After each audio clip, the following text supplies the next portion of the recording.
Okay, so I have to do this video. I experienced a very excruciating pain episode.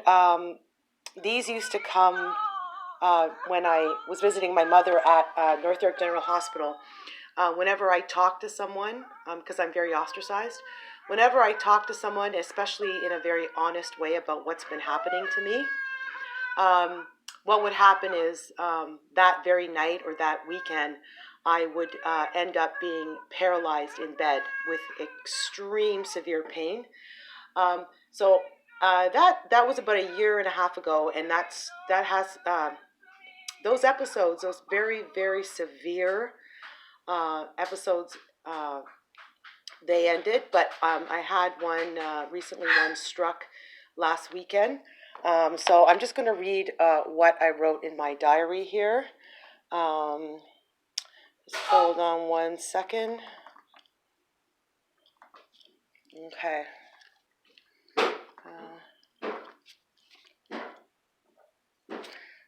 Last night, I'm going to put the phone aside for a second. Last night, I experienced one of those horrifying pain episodes I used to get all the time around the time I was visiting my mother in the hospital. These episodes are characterized by very unusual pain and presentation. That is so agonizing, I'm rendered either literally paralyzed or very debilitated. That is, unable to stand upright, walk without being bent over, or limping, or sit on my ass. It started immediately after dinner, as it always does. These extreme pain episodes, they start.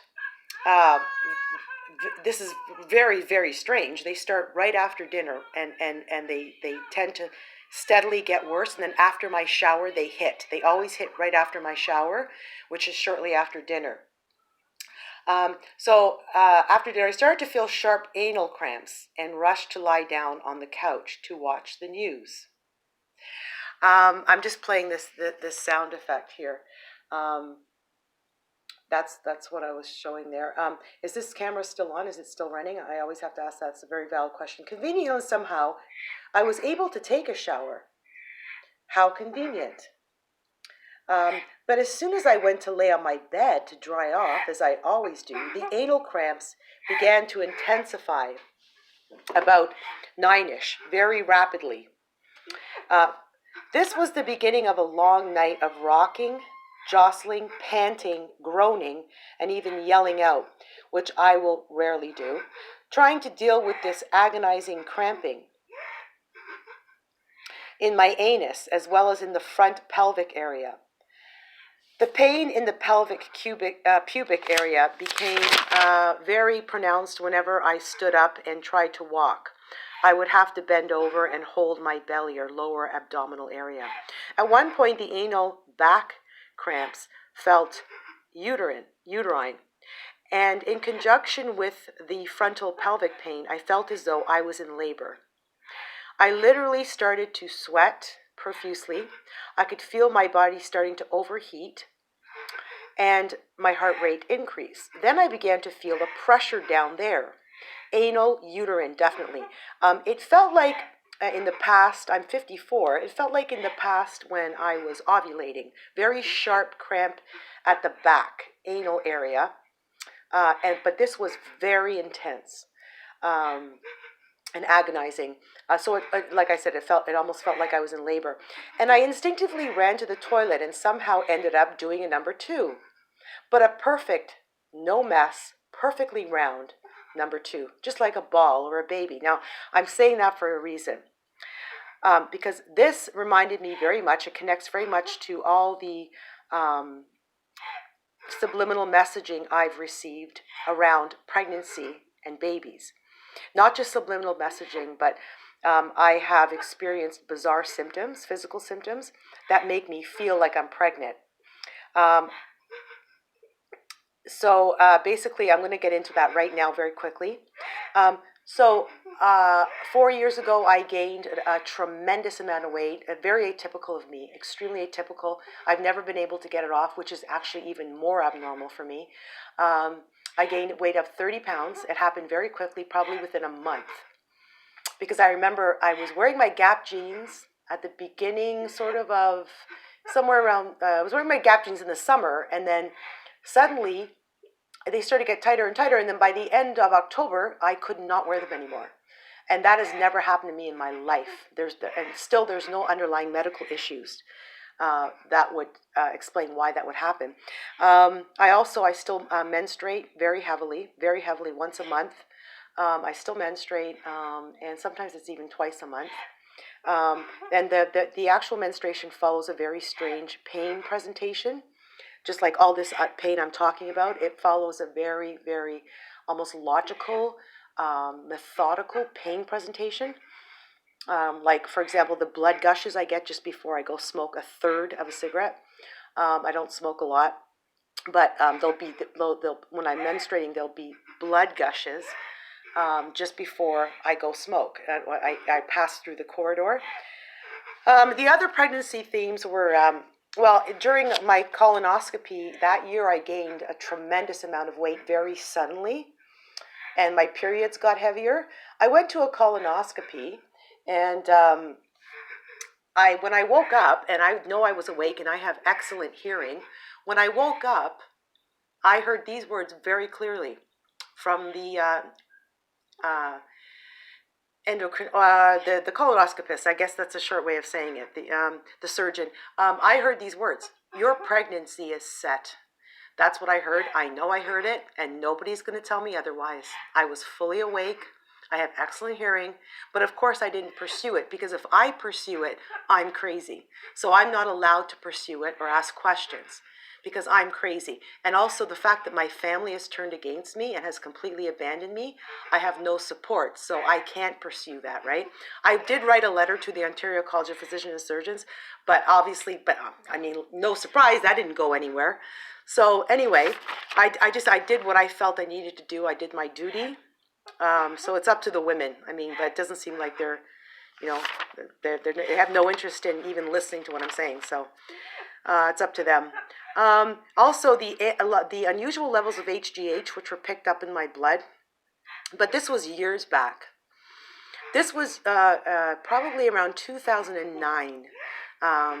There were HGH levels picked up in my blood, and my doctor told me I was pregnant, and I said, that's impossible. At that time, it was scientifically and anatomically impossible. So in addition to that, then there was also, there's a lot of subliminal messaging, so much subliminal messaging around pregnancy and babies, but it's very dark and sinister messaging. It would come through any telecommunications you can think of in the house, anything. So these movies played on my TV constantly when this all started back then.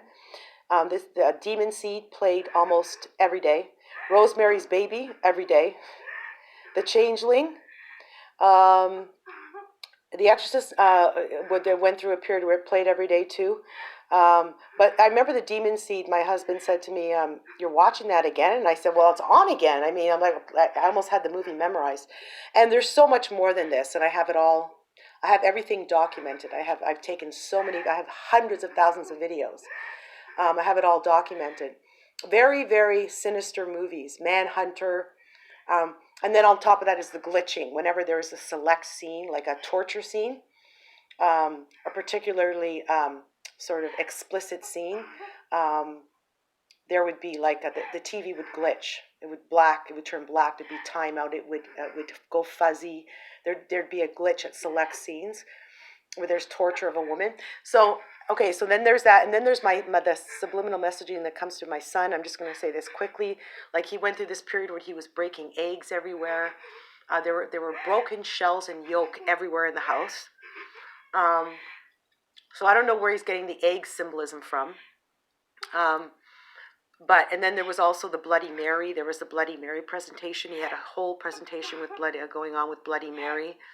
That appeared on my TV mysteriously recently, because I did not talk about it. I just wrote it in my diary, but somehow it appeared on my TV. So I'm going to stop talking about the pregnancy themes, okay? So when I said that I passed a very firm, round stool, I know this is a little bit, too much information and too graphic, but you know what? I've got to say it to get the point across. So I'm just going to put this aside again, or maybe I'll just put it there. I remember joking around, like when I would no, actually I'm not gonna talk about that, because I'm talking about, you know, number two. So the baby's born, like that kind of thing. So I won't get into that. So back to this excruciating, debilitating pain episode. About a half an hour into this drama, I started to feel very thirsty. My throat and mouth were becoming unusually dry. And so, well, I almost passed out. I really felt like I almost passed out. And so I tried with much effort to get up, remove my robe, and put some pajamas on. I struggled down the stairs, holding on tightly to the handrail, and got a drink. At the same time, I felt an urge to pee. So I sat on the toilet and screamed. By the way, my husband was there, but he has no interest. He doesn't help me at all. Unfortunately, I have nowhere else to go, right? I have nowhere to go. So my husband was, he just basically, he doesn't even notice. I could be in my room screaming, he doesn't even notice. So he's no help at all. When I sit is really when I feel the anal pain. When I went through episodes like this in the past, I knew it would cause immense pain to lower my rear end on the toilet. I learned to drop my ass down on the toilet so that you're not aggravating any muscles as you do when you're positioning your rear end down. But the pain was not the same as the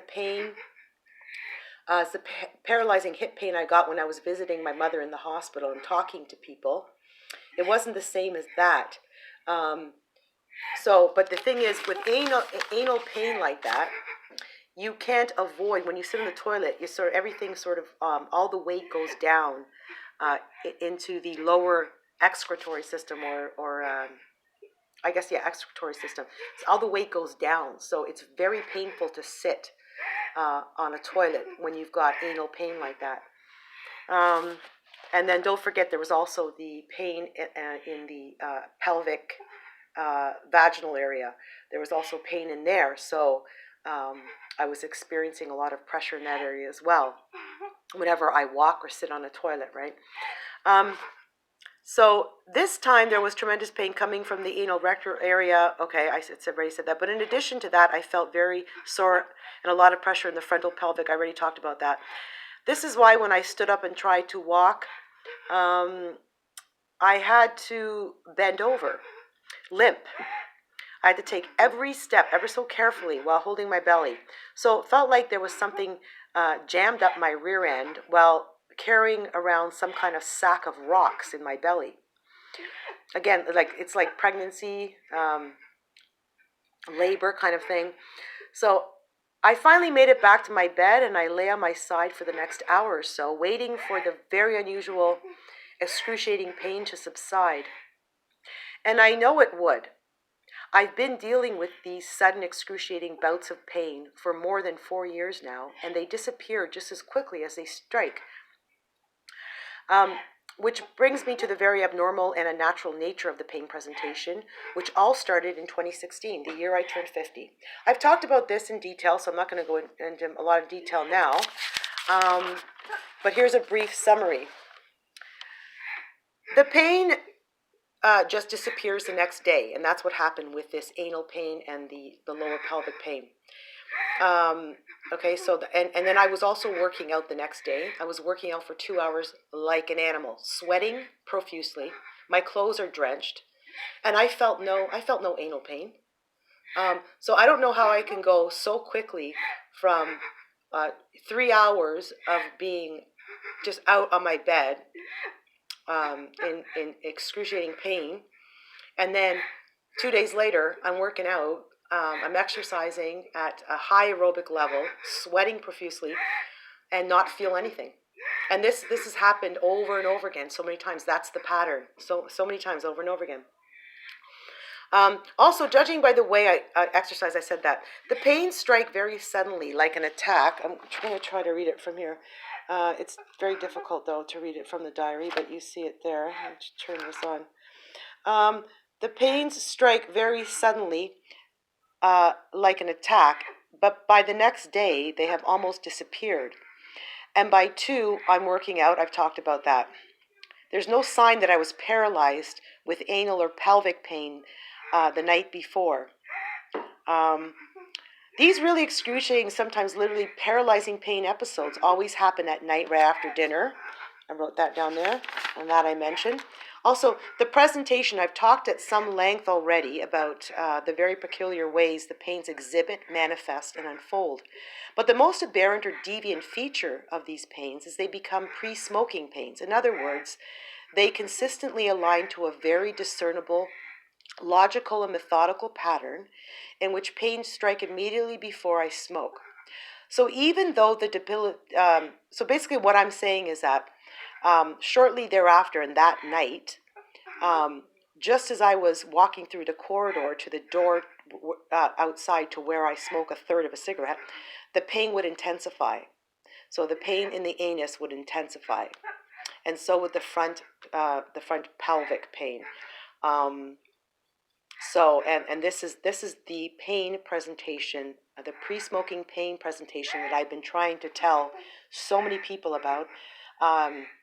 I've been trying to tell my family about it, my sisters, but they decided years ago to just abandon me, just turn a blind eye and be very callous. And I haven't talked to them in years. When I was finally able to stand up and walk downstairs to get a drink, I said that already. They intensified because I was about to smoke. And it's like somebody knows this. It's like somebody knows exactly when, just before I'm about to smoke. This happened throughout that night as well as into the next day. So the anal pain would worsen as I neared completion of activities that always lead to smoking. And this has been the pattern. That's been the pattern exactly that started in 2016. This is why I have given up everything in my life. I've lost everything. I have not gained anything from this.